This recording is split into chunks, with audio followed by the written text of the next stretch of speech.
It's clear to us, though, that we're in a crisis, and kind of alluded to that last night, and just want to emphasize that here again. And the crisis is the crisis of capitalism, as Ngazi said.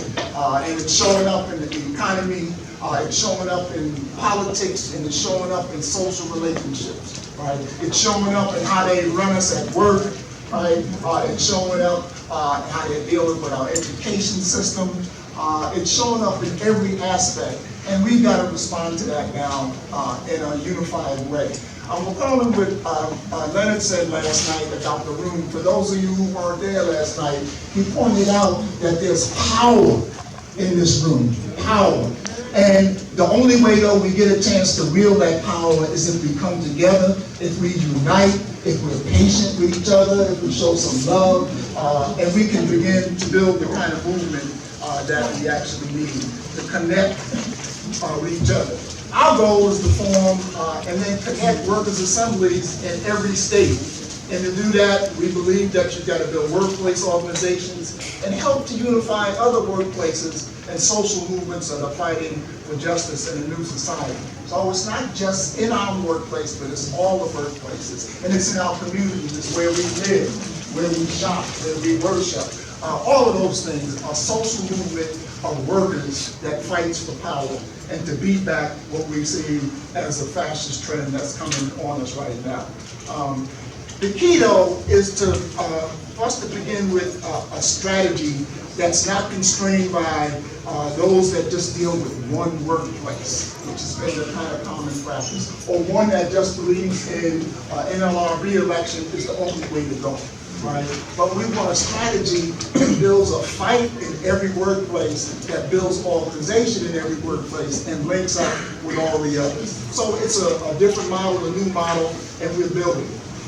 If we don't do this, we think the future is bleak.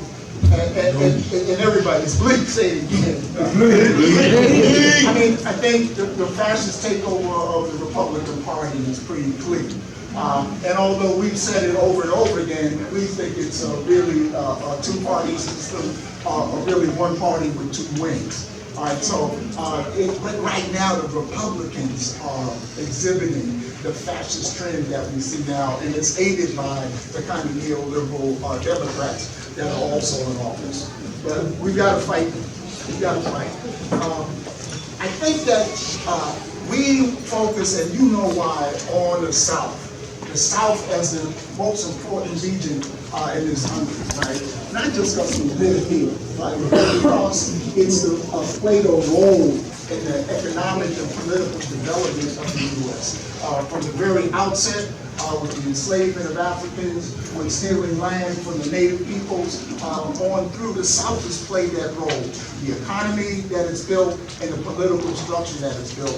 And that's why it's important for us to organize the South, to build the South. I just want to say a little thing about our composition. You know, we're from all these different states, but I got a sense last night that a lot of folks are here in the South, but didn't grow up or were born in the South. How many people are what they call transplants?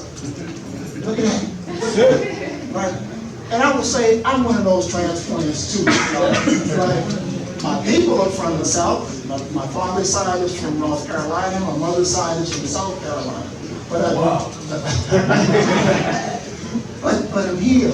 And something that we learned as we move south and begin to organize is to really try to understand what it is that people have had to undergo all the years. So some people are like shocked by the lack of activity, or what people were talking about last night about the fear and those kinds of things. And so we've got a job to do, and I think it has at least three parts, right? One is to understand why people are afraid and activated. You got to understand it, and to do that, you got to understand the system. The system that was built on the enslavement of Africans, right, and the theft of native lands. And it's been fortified through the education system, sometimes through the religious institutions, right?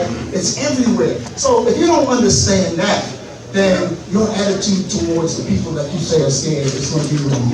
It's not going to be good. Right? The second thing, right, is that we have to begin to show how there has been struggle historically. So you're not just stepping, or we're not just stepping into some place that's never fought back, right? There's just so many examples of people struggling in our history. And so it requires us to understand that history, and then 3, to reach out with love and patience to explain to people why they have to fight, how they can fight, how they can overcome the fear that they have. That's right. And once you do that, we can begin to move people into this fight with us and not look like we know it all or we're better than they are, but we're all in this together. And I think that's real important that we do that now.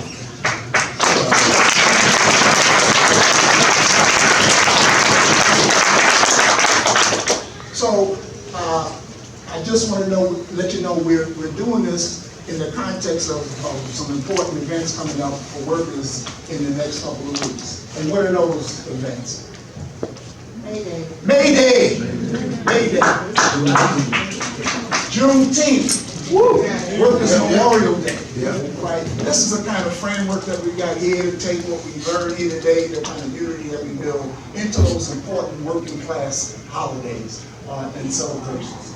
So our work here today is going to deal with 10 elements, right, of building a workers' assembly. We're going to go through them methodically. As I said, you're going to learn a lot. And we just want to say this up front. There may be some things that you want to learn today that are not part of the agenda directly. But we can direct you to where you can find that help, where you can get those answers, right? There are plenty of people here that can do that. But this is an overall framework for going through the process of building a Southern Workers Assembly. And we're just excited about doing that, and I want you to dig in, and let's do it. Thank you.